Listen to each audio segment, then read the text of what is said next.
complete shift to organic farming could intensify global warming. Study: a wave of organic farming swept the globe in the late 20th century. Numerous environmentalists and agricultural experts have been promoting a shift to organic farming owing to multiple health and environmental benefits.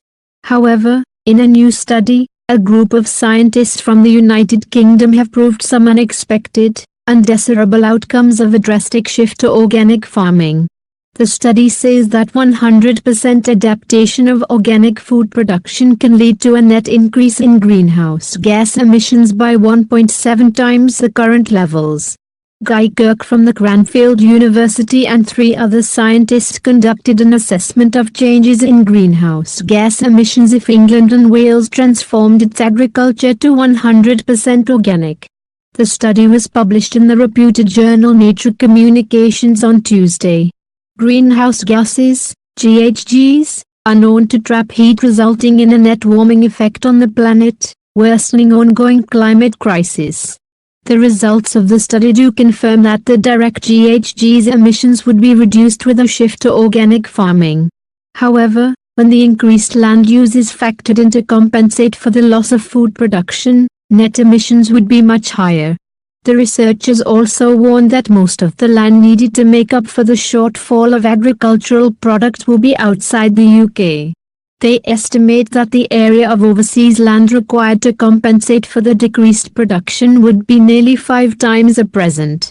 Direct GHG emissions are reduced with organic farming, but when increased overseas land use to compensate for shortfalls in domestic supply are factored in, net emissions are greater. Enhanced soil carbon sequestration could offset only a small part of the higher overseas emissions, says the study. The study found that the GHG's emissions would fall by 20% from crops and 4% from livestock if a complete shift to organic farming takes place. However, compared to conventional farming, the drop in agricultural production could be as high as 40%. The researchers argue that instead of organic farming, a shift to reduced meat consumption could be more beneficial in terms of reduced GHGs emissions. Ultimately, it is unlikely that there exists any single optimal approach to achieving environmentally sustainable food production, concludes the study. The weather company's primary journalistic mission is to report on breaking weather news, the environment and the importance of science to our lives. This story does not necessarily represent the position of our parent company, IBM. Please save trees and nature. Please subscribe my channel. Thank you. Complete shift to organic farming could